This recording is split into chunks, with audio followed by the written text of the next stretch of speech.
जर लोकतंत्रासाठी लढणं, संविधानाच्या रस्त्यावर चालून विरोध प्रदर्शन करणं, डॉक्टर बाबासाहेब आंबेडकरांचा फोटो घेऊन चालणं, महात्मा गांधीचा फोटो घेऊन चालणं, जय भीमचे नारे लावणं संस्कृती बदनाम करणे, तर रामदेव बाबांना सांगा आम्ही करतोय संस्कृती बदनाम. तुम्ही जे पतंजलीचे जे बनवतायत ना प्रोडक्ट्स, ज्याच्यावर सुप्रीम कोर्टी म्हणले की फसवणूक होतीये, त्याच्यावर थोडं लक्ष करा. संस्कृती आणि लोकतंत्र आणि देश हा जेनझी मला वाटते बऱ्यापैकी सांभाळून घेऊ शकतो. तुम्ही जे पतंजलीचे पोल्ट्री प्रोडक्ट्स आहे त्याच्यावर थोडं लक्ष ठेवा, नाही तर पतंजली बंद पडून जायचं. जशी तुम्ही तुमच्या वोटरसाठी इलेक्शनच्या वेळेस स्पेशल ट्रेन चालवतात, अशी कुठली तरी एक ट्रेन तुम्ही चालवली का स्टुडंटसाठी, परीक्षा भरतीसाठी, पोलीस भरतीसाठी? यांची प्रायोरिटी नाहीये शिक्षण, यांची प्रायोरिटी नाही, यांची प्रायोरिटी फक्त इलेक्शन आहे. यांना काही करून इलेक्शनवर इलेक्शन जिंकायचंय, बाकी जनता खड्ड्यात जावं यांना काही फरक पडत नाही.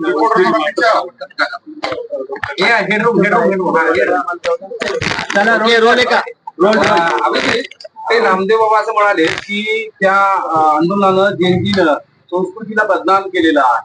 आज त्यांचा स्टेटमेंट होत. कशा प्रकारे बदनाम केले? लोकतंत्रासाठी लढून बदनाम केलेले, आपल्या हक्कासाठी लढून बदनाम केलेले, पेपर फुटीच्या विरोधात लढून बदनाम केलेले. जर याला संस्कृती बदनाम करणं म्हणतात, जर लोकतंत्रासाठी लढणं, संविधानाच्या रस्त्यावर चालून विरोध प्रदर्शन करणं, डॉक्टर बाबासाहेब आंबेडकरांचा फोटो घेऊन चालणं, महात्मा गांधीचा फोटो घेऊन चालणं, जय भीमचे नारे लावणं संस्कृती बदनाम करणे, तर रामदेव बाबांना सांगा आम्ही करतोय संस्कृती बदनाम. तुम्ही जे पतंजलीचे जे बनवतायत ना प्रोडक्ट्स, ज्याच्यावर सुप्रीम कोर्टी म्हणले की फसवणूक होतीये, त्याच्यावर थोडं लक्ष करा. संस्कृती आणि लोकतंत्र आणि देश हा जेनझी मला वाटते बऱ्यापैकी सांभाळून घेऊ शकतो. तुम्ही जे पतंजलीचे पोल्ट्री प्रोडक्ट्स आहे त्याच्यावर थोडं लक्ष ठेवा, नाही तर पतंजली बंद पडून जायचं.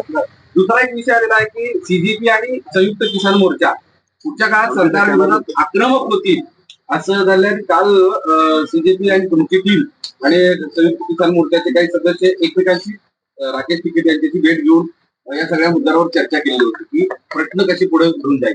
नाही, नक्कीच. कारण की बघायला गेलं तर एकंदरीत शेतकऱ्यांची मुलं ही शिकतातच आहे, शेतकऱ्यांच्या मुलांचंही शिक्षण चालू आहे, ते परीक्षाच देतात. तर जेव्हा आमचे किसान नेता जे राकेश टिकेत असो किंवा इतर चढुनी जी असो, जेव्हाही भेटणं झालेले ते म्हणले की तुम्ही जे आहे आमच्याच मुलांसारखे आहेत, आमच्या मुलांना करिअर करायचं आणि त्याच्यासाठी ते सगळं आंदोलन आहे. आणि आमच्या आंदोलनात जो पाठिंबा आम्हाला किसान युनियनकडून भेटलेला आहे, किसान नेत्यांकडून भेटलेला आहे, तो खूप महत्वाचा होता, मोलाचा होता. आणि जेव्हा गरज होती तेव्हा ते आमच्या सोबत उभा राहिलेले. आणि इथून पुढे जेव्हा जेव्हा शेतकऱ्यांना असो, किसान नेत्यांना असो आमची गरज पडेल, आम्ही त्यांच्या सोबत उभाच राहू. तसा प्रयत्न पुढच्या काळात एकमेकांसोबत असणार आहे का? किंवा मी सांगतोय ना, जिथं शेतकऱ्यांना आमची गरज पडेल तिथे आम्ही सोबत राहू. कारण की मी जर सांगायला गेलो, मी स्वतः हिंगोलीतून येतो, माझ्या घरचे अजून शेतीच करतात. कुठं ना कुठे या देशात प्रत्येकांच्या घरी शेती असते, प्रत्येकांचे घरचे शेतातूनच आलेले आहेत. आपण काय सगळे आयटी कंपन्यातून, आपल्या घरच्या आयटी कंपन्यातून आलेले नाहीये किंवा सरकारी जॉब मधून आलेले नाहीये. आपण सगळ्यांची सुरुवात ही शेतकरी घरातूनच झालेली आहे. त्यामुळे शेतकऱ्यांना जिथे गरज पडेल तिथे आम्ही सोबत उभा राहू. राहुल गांधींनी काल प्रेस कॉन्फरन्स ते असं म्हणाले की या सगळ्या विद्यार्थ्यांवरती हल्ला करतायत, बुलेट चालवले, फायरिंग केली, त्या प्रकरणावर गृहमंत्री अमित शहा यांनी रिझाईन केलं पाहिजे. आता ते केल्याशिवाय आम्ही स्वतः बसणार नाही. मला तर वाटतं अगदी केलंच पाहिजे. कारण की दुसरा एक प्रश्न हा पण येते की कॉक्रोच जनता पार्टीला बाहेरून फंडिंग येते किंवा बाहेरून चालवण्यात येते. तर माझ्या मनात असा प्रश्न येतो, अमित शहा असताना हे सगळं शक्य कसं काय झालं? हे तर मग अमित शहाचं फेलियर आहे. जर आम्हाला बाहेरून फंडिंग येते किंवा कॉक्रोच जनता पार्टी बाहेरून चालतीये तर मग हे तर गृहमंत्र्यांचं फेलियर आहे. चाणक्य कसले मग तुम्ही असताना जर बाहेरून फंडिंग येते किंवा बाहेरून चालवण्यात येते, मग तर तुम्ही स्वतः फेल झाले आणि तुम्ही राजीनामा दिला पाहिजे. आणि 20 तारखेला ज्या प्रकारे विद्यार्थ्यांचं रक्त वाहण्यात आलं जंतर मंतरवर दिल्ली पोलीसच्या हातातून, ते अमित शहाच्या ऑर्डर शिवाय दुसरं कोणाचा ऑर्डर नसणार. बदनाम आहेत असं प्रियंका गांधी संसदेत म्हणाल्या, त्यानंतर बाहेर ते असं म्हणाले की मी ठाम आहे, ते सत्य आहे, ते सुद्धा दोषी आहे. मी त्यांची क्लिप पाहिली जिथं जे बिल्किस बानोचे बलात्कारी होते त्यांच्या स्वागतासाठी काहीतरी बोलले ते. तर देशाचा शिक्षा मंत्री हा बलात्कार्यांचं स्वागत करतो, त्यांची तारीफ करतो, हे तर म्हणजे प्रधानला काढून अजून एक विचित्र माणूस बसून ठेवलेला आहे. काय मेसेज देताय तुम्ही देशाला की जो शिक्षा मंत्री आहे तो बलात्काऱ्यांचा सपोर्ट करणार, त्यांचं स्वागत करणार? पण हे लोक करणार पण काय? यांच्या पक्षात दुसरे कोणते लोक आहेत? सगळी गुंड भरलेली आहेत. कुलदीप सेनगर झाला, काय होता? यांच्या सरकारमध्ये काय ते जे राम रहीम आहेत ते पेरोलवर बाहेर येतात, तर गुंड आणि बलात्कारांचं समर्थन करणारी ही सरकार आहे. कंगना रावतांची एक चर्चा होते, ते जनरेशन गटार असं म्हणते जेनजीला, आणि तेव्हा आता बरंच वाचू कंगना राणावत बद्दल काय बोलू मला काही. सोशल मीडियावर की जेनजीला सपोर्टही केला जातोय आणि त्याच प्रमाणात त्याच सोशल मीडियावर जेनजीला आता ट्रोलही केलं जात आहे, संस्कारांची आठवण करून दोन्ही बाजू चालवणे. जेनझीला ट्रोल केलं जातं मला याच्यावर कळत नाही. जेनझी आहे कोण? जे मुलं आज 15 ते 25 ते 28च्या वयोगटातले, त्या मुलांना ट्रोल करून भेटणार काय? उद्या हेच मुलं जाऊन नागरिक बनणार आहे, उद्या हेच मुलं जाऊन वोटर्स बनणार आहेत, उद्या जाऊन हेच मुलं देश चालवणार आहेत ना. तर त्यांना असं तुम्ही वेगळं ट्रोल का करता? ते काय कोणत्या पक्षातले किंवा कुठल्या विचारधारेचे का काय? सामान्य घरातले मुलं येते, त्यांना ट्रोल करून कोणाला काय भेटणार आहे? एक नाशिक पोलिसांनी आता एक एसओपी काढली आहे, म्हणजे जेनजीच्या आंदोलनाचा जो पोलिसांना त्रास झाला किंवा पोलिसांना त्रास झाला, त्यांनी एसओपी काढली अशी आहे की आता जेनजीची पिढी आहे ती मोबाईल सुरू ठेवते आणि तुमचं सगळं रेकॉर्ड करते, तर ते काय करायचे अशी एक पोलिसांनी एसओपी काढली, याच्यावर काय मत आहे? मला वाटतं जर तुम्हाला रेकॉर्ड व्हायची भीती असेल ना, तर तुम्ही स्वतःलाच विचारा, तुम्ही अशा गोष्टी का करताय ज्याची तुम्हाला रेकॉर्ड होईल अशी भीती वाटते. आम्ही आंदोलन केलं, कॅमेऱ्यांसमोर केलं, मीडियाचे कॅमेरे होते, पोलिसांचे कॅमेरे होते, माझ्या चेहऱ्यावर तर 24 तास दिल्ली पोलिसांचा कॅमेरा होता. आम्ही तो घाबरलो नाही कोणती गोष्ट रेकॉर्ड होण्यापासून. जर पोलिसांना काही रेकॉर्ड होईल याची भीती वाटते, याचा अर्थ पोलिसांच्या मनात काही ना काही वाईट करायचं आहे म्हणूनच भीती वाटते ना. नाही तर पोलिसांना काय भीती वाटली पाहिजे रेकॉर्ड करायची? एसओपी केली आहे त्यांनी. एसओपी करण्यापेक्षा काय करू नये असं सांगताय. मला वाटते काय करावं ना, संविधान फॉलो करावा पोलिसांनी. देशातली जी पोलीस आहे ती एका पार्टीची पोलीस नाही, ती या देशाची पोलीस आहे, ती संविधानावर चालणारी पोलीस आहे, बीजेपीच्या व्हॉट्सअप फॉरवर्ड चालणारी पोलीस नाहीये. आणि जर तुम्हाला बीजेपीचे ऑर्डर फॉलो करायचे असतील आणि देशाचं संविधान बाजूला ठेवायचं असेल तर खाकी पॅन्ट काढून खाकी चड्डी घाला, बीजेपीच्या हेडक्वार्टर समोर उभा राहा आणि म्हणा मे बी चौकीदार. आणखीन एक कनेक्शन लावलं जात आहे की आपण जिथे मुक्कामी होतात तो राष्ट्रवादीचा कुठला चैत्रा प्रवक्ता आहे, ते तर मी स्वतः सांगितलं. पवारांचा आणि शरद पवारांची मोदींची भेट आणि मोदींना शरद पवारांचं केलेलं दारातलं स्वागत आणि अभिजित, अरे बापरे, गणित लावलं जातं. याच्याबद्दल काय? असे गणित तर भरपूर लागले. आधी जॉर्ज सोरोसचं गणित लागलं, मग चायनाचं लागलं, मग पाकिस्तानचं लागलं, पण अनिश गावंडे हे तर मीडियाला एक कळलं नसतं, हे मी स्वतः सांगितलेलं आहे. आणि अनिश माझा चांगला मित्र आहे आणि मित्र म्हणून मी त्याच्या घरी राहिलो. अनिश म्हणला तू कुठेही दिल्लीत असशील, आणि फक्त पहिल्यांदा नाही, मी याच्या आधी दिल्लीत गेलो होतो, अनिशच्या इथं मी भेट द्यायला जायचो, राहायचो. एक मित्र म्हणून मी त्याच्या इथे राहिलेलो आहे. बाकी याच्या पुढे काही नाही. म्हणजे पवार साहेब आणि मोदी हे दोघं खूप मोठे लोक आहेत. अनिशचंही भेटणं होत नसेल आणि माझं इथं भेटणं नाही. पवार साहेबांना तर मी तेव्हा पहिल्यांदा भेटलो जेव्हा ते जंतर मंतरवर आले, आणि तेही याकरता आले होते, त्यांना विचारायचं होतं जी मारहाण झाली होती मुलांना त्याच्याबद्दल ते चर्चा करण्यासाठी आले होते. अरे हा नाही, थांबा हा महत्वाचा. जे ट्रक होते ते पुन्हा 3 टप्प्यावर एका पत्रकाराने समोर आणलेले आहे की मग पहिल्या दिवशी सांगितलं की आम्ही ते कुठेतरी ऍक्सिडेंट झाला होता म्हणून ते खाली करून टाकलं, दुसऱ्या दिवशी दिसला आंदोलनस्थळी दिसला, दुसऱ्या दिवशी असं काहीतरी बरेच सिक्वेन्स हे मी स्वतः मला कळाले वाटतं. हे आता म्हणजे आता नाही कळालंय, हे तुम्हाला उशिरा कळालंय, हे तुम्हाला उशिरा कळालंय. 19च्या रात्री आणि 20 तारखेला सकाळी 5:30 वाजता ते ट्रक मी स्वतः पाहिले होते. दगडांनी भरून आणलेले ट्रक दिल्ली पोलिसांनी लावले होते आणि फक्त ट्रकच नव्हते, एक ऑलरेडी डॅमेज झालेली व्हॅन तिथं उभा केली होती जंतर मंतर जवळ. आणि जेव्हा मी पोलिसांना विचारलं, मी तो व्हिडिओ काढून मी स्वतः ट्विट केला होता, तुम्ही 20 तारखेचं माझं ट्विट बघा. सकाळी 6 वाजता मी ट्विट केलं होतं की दगडांनी भरलेला ट्रक हा सेंट्रल दिल्ली सारख्या सेन्सिटिव्ह ठिकाणी आला कस काय, आणि त्याच्या बाजूलाच एक तुटलेली व्हॅन कस काय उभा झाली.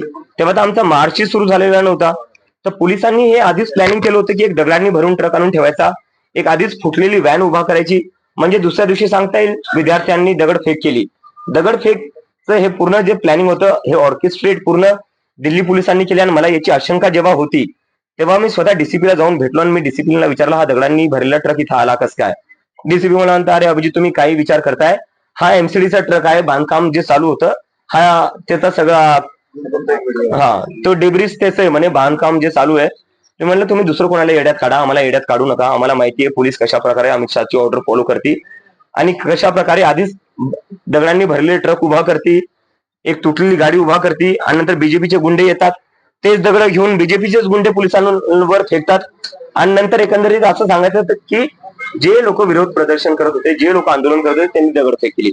पोलीस, बीजेपीचे गुंडे हे सगळे सुनियोजितपणे 60 गाठीत यांचं सगळं हे प्लॅनिंग चालू असतं. आणि पहिली वेळ नाहीये. किसान आंदोलन मध्ये हेच केलेले, सीएनआरसी मध्ये हेच केलेले. जेव्हा जेव्हा आजकाल या देशात आंदोलन होतं तेव्हा दिल्ली पोलीस आणि बीजेपी यांची ट्युनिंग कशी असते हे आपल्याला दिसून येते. प्रयत्न केले आहेत आणि सुरूही राहतील. सुरूही राहतील. विषय असा आहे की जर समजा सगळ्या विरोधकांनी एक वोटून आंदोलन केलं पुढच्या काळामध्ये या विषयावर, तर तुम्ही कॉक्रोच मोर्चा किंवा कॉक्रोच म्हणून तुम्ही हेल्प कराल का त्यांना त्याच्यामध्ये सहभागी सर्व विरोधक एकवटले आणि त्यांनी जर आंदोलन केलं तर? मला वाटतं आता हे फक्त विरोधकांचा प्रश्न नाही राहिलेला आहे. आपल्या देशात लोकतंत्र धोक्यात आलेलं आहे. आणि लोकतंत्र धोक्यात कसं आलेलं आहे, आपली जी ज्युडिशरी आहे त्याच्यावर एक प्रश्नचिन्ह निर्माण झालेलं आहे. सीबीआय ईडी काय आपण पाहिलेलं आहे. आपल्या राज्यात जो शिवसेना फोडण्यात आला, एनसीपी फोडण्यात आला, हे कशामुळे शक्य झालं? सीबीआय आणि ईडीच्या दमावर हे सगळं केलेलं आहे. ते इन्व्हेस्टिगेटिव्ह एजन्सी झालं, ज्युडिशरी झालं, आणि मीडियाबद्दल तर कायच बोलणार मी. तुम्ही लोक आहेत, मराठी मीडियाचा मी सन्मान करतो, पण मीडिया काय डेमोक्रेसीचे 4 पिलर असतात म्हणतात ना, त्याच्यात ज्युडिशरी एक असतो, मीडिया असतो, 2. ह्या दोन्ही ज्युडिशरीवर तर खूप मोठा प्रश्नचिन्ह निर्माण आहे आणि मीडियावर प्रश्नचिन्ह नाहीये. मीडियावर क्लिअरली दिसतंय मीडिया कोणत्या बाजूला आहे. तर जेव्हा या देशातले सगळे मोठे मोठे इन्स्टिट्यूशन्स जे आहेत, ज्यांचं काम होतं लोकतंत्राला जिवंत ठेवणं, ज्यांचं काम होतं एका माणसाची दडपशाही तानाशाही निर्माण नाही झाली पाहिजे, त्या लोकांनी हे होऊ दिलं. आणि याला थांबवण्यासाठी आता हे फक्त विरोधी पक्षांसाठी नाहीये, या देशातल्या जनतेला यासाठी एकत्र यावं लागेल. एक्झिक्युटिव्ह हे पूर्णतः गरज झाली. Compromise, totally compromise. मधल्या काळात भाजपाच्या ऑफरचा धमक्या भाजपाच्या ऑफर यांच्या ऑफर आल्यात मला. किती ऑफर आल्या, मी जाणार नाही भाजपमध्ये. मला जर भाजपमध्ये जायचं असतं मी आधीच गेलो असतो. म्हणजे तुम्हाला ऑफर आली चालू होतं, धमक्या आल्या होत्या की बीजेपी मध्ये सामील झाला तर बरे, नाही तर आंदोलन मागे घ्या, बरे, नाही तर तुम्हाला ठोकू आम्ही, गोळ्या घालू. ही बीजेपीची प्रेमाचीच भाषा आहे. ही संघाची आणि बीजेपीची प्रेमाचीच भाषा आहे की तू ये, नाही तर तुझं काहीतरी करून टाकू आम्ही. हे त्यांचं प्रेम हेच आहे. आई बाबांनाही चालू होतं, पण बीजेपी मध्ये या नाही का हो, आई बापाचं पाहून घेऊ आम्ही, तुझ्या घरी जाऊन पाहून घेऊ. तर तुम्ही माझ्यावर काय करणार? तुम्ही माझ्या म्हणजे तुम्ही भीती एका 30 वर्षाच्या मुलाला, नरेंद्र मोदीच्या तर मला वाटतं मी नातवाच्या वयाचा असेल, अमित शहाच्या नातवाच्या वयाचा असेल मी. तुम्ही तुमच्या नातवाच्या मुलांना अशा धमक्या देतात, लाज वाटली पाहिजे तुम्हाला. म्हणजे काय करताय तुम्ही? हा जेएनजीचा चेहरा पुढील काळात राजकीय पक्षामध्ये जाईल किंवा राजकारणात? खूप पुढचं बोलतोय सर आपण ना, खूप पुढचं बोलतोय. चेहरा मी परत तेच म्हणतोय, एका माणसाला मोठं करू नका. आपल्या देशाची जी काही वाट लागलेली ना ती यामुळेच लागलेली. 2014 मध्ये जो एक माणूस आला, आपण त्याला संविधानापेक्षा मोठे केलं, आपण त्याला देशापेक्षा मोठे केलं, आपण त्याला म्हणजे एकंदरीत देवापेक्षाही मोठं करून टाकलं. त्यामुळे आपल्या देशात बेरोजगारीवर बोलणं नाही होत. त्यामुळे आपल्या देशात जे शिक्षण आहे, शिक्षण व्यवस्थेवर बोलणं नाही होत. त्यामुळे आपल्या देशात जे सरकारी हॉस्पिटल्सची वाईट व्यवस्था आहे त्यावर बोलणं नाही होत. का? कारण की आपण सगळ्यांनी एका माणसाला देशापेक्षा, संविधानापेक्षा, सगळ्या इन्स्टिट्यूशन्स पेक्षा मोठं करून टाकल्या. सकाळ ते संध्याकाळ मीडियावाले जप करतात, आज मोदीजींनी काय खाल्लं, मोदीजी आंबा कसा खातात, मोदीजी कोणती टॉनिक घेतात, मोदीजींना झोप का येत. अरे तुम्हाला काय करायचंय? तुम्ही बेरोजगारीवर बोला ना. सर, आज आपको बीजेपी की तरफ से कोई ऑफर हुई है ज्वाइन करने की? सुरू आहे. जसं केंद्रामध्ये शिक्षण मंत्र्याच्या राजीनाम्यासाठी एवढं मोठं आंदोलन उभं राहिलं, महाराष्ट्रात ती गरज आहे असं वाटतं का? गरज आहेच सर. या देशात जी शिक्षण व्यवस्थाची वाट लागलेली ना, त्यासाठी खूप गरजेचं आहे. कारण की ते केल्याशिवाय हे लोक लाईनीवर येणार नाही. त्यांच्याकडे इतका वेळ होता, यांनी काय केलं? फास्ट ट्रॅक कोर्ट बसवली. मला खूप सगळे लोक आले म्हणजे आता तर मोदींनी फास्ट ट्रॅक सुरू केली, फास्ट ट्रॅक कोर्टचं आश्वासन दिलेलं आहे. जे काही पेपर लीक आहे ते फास्ट ट्रॅक कोर्टमध्ये जाणार आणि लगेच जे काही आहे त्याच्यावर कारवाई होणार. आणि आंदोलन मागे घे, मला असंही बोलण्यात आलं खूप सगळ्या लोकांकडून, आंदोलन मागे घे. आता नरेंद्र मोदींनी फास्ट ट्रॅक कोर्ट बसवली. काय झालं त्या फास्ट ट्रॅक कोर्टचं? पहिली सुनवाई जी आहे ती पोस्टपोन झाली. का? कारण की सीबीआयचं काउन्सिल आलं नाही. तर अशी ती या लोकांची व्यवस्था आहे. या लोकांना इलेक्शन रॅली असेल ती टाइमआउट होईल. या लोकांना जिथं जिथं इलेक्शनचा प्रश्न असेल त्या सगळ्या गोष्टी टाइमआउट करतील. पण जिथं शिक्षणाचा प्रश्न येईल तिथे या लोकांकडून एकही गोष्ट नीट होणार नाही. इलेक्शनसाठी गुजरातवरनं, बिहारच्या इलेक्शनसाठी मला वाटतं आता गुजरातवरनं ट्रेन पाठवल्या होत्या. आपल्या महाराष्ट्रातल्या किती मुलांना पोलीस भरतीसाठी कसं जावं लागतं? एकतरी स्पेशल ट्रेन यांनी सोडली एका विद्यार्थ्यांसाठी. मुंबईतल्या मुलांना गडचिरोलीला जावं लागतं, गडचिरोलीच्या मुलाला कोल्हापूरला जावं लागतं. आणि कोणत्या अवस्थेत राहतात ते? भर पावसात ग्राउंडवर झोपावं लागतं, रस्त्यावर झोपावं लागतं. त्यांच्यासाठी हे लोक काही व्यवस्था करत नाही. जशी तुम्ही तुमच्या वोटरसाठी इलेक्शनच्या वेळेस स्पेशल ट्रेन चालवतात, अशी कुठली तरी एक ट्रेन तुम्ही चालवली का स्टुडंटसाठी, परीक्षा भरतीसाठी, पोलीस भरतीसाठी? यांची प्रायोरिटी नाहीये शिक्षण, यांची प्रायोरिटी नाही. यांची प्रायोरिटी फक्त इलेक्शन आहे. यांना काही करून इलेक्शनवर इलेक्शन जिंकायचंय, बाकी जनता खड्ड्यात जावं यांना काही फरक पडत नाही. काही विचार आहे का आंदोलन उभं करण्याचा महाराष्ट्रात या सगळ्या मुद्द्यावर पुन्हा? नक्की करणारच आहे सर, करणारच आहे. एक शेवटचा प्रश्न, एमपीसीचा एक पेपर कुठला आहे औषध निरीक्षक विभागाचा आणि एमपीसी मुख्यमंत्र्यांच्या अंडरमध्ये खाते, काय मागणी आहे असं बोललं जातं? तिकडे धर्मेंद्र, इकडे देवेंद्र, सगळी सोशल मीडिया. नरेंद्र असो, धर्मेंद्र असो, देवेंद्र असो, मी जे बोललो ते आहे. या लोकांना शिक्षणाची काहीच पडलेली नाहीये, मुलांच्या फ्युचरची काहीच पडलेली नाही आहे. यांना फक्त इलेक्शनच जिंकायचंय. देवेंद्र फडणवीस आतापासून मला वाटतंय की 2029च्या निवडणुकीला लागले असतील, त्याच्यामुळे एमपीएससीचा पेपर फुटला, टीईटीचा पेपर फुटला, त्याच्याशी त्यांना काही घेणं देणं नाही. त्यांची मुलं काय करतील? बाहेर जातील शिकायला. मी बोस्टनला शिकायला होतो. बीजेपीचे जेवढे मंत्र्यांचे मुलं ते माझ्यासोबतच बोस्टनला होते.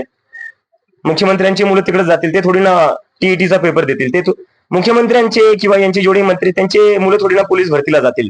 त्यामुळे त्यांना काय पडणार आहे, काय त्यांना काय घेणं देणं आहे, त्यामुळे ते विचारच करत नाही.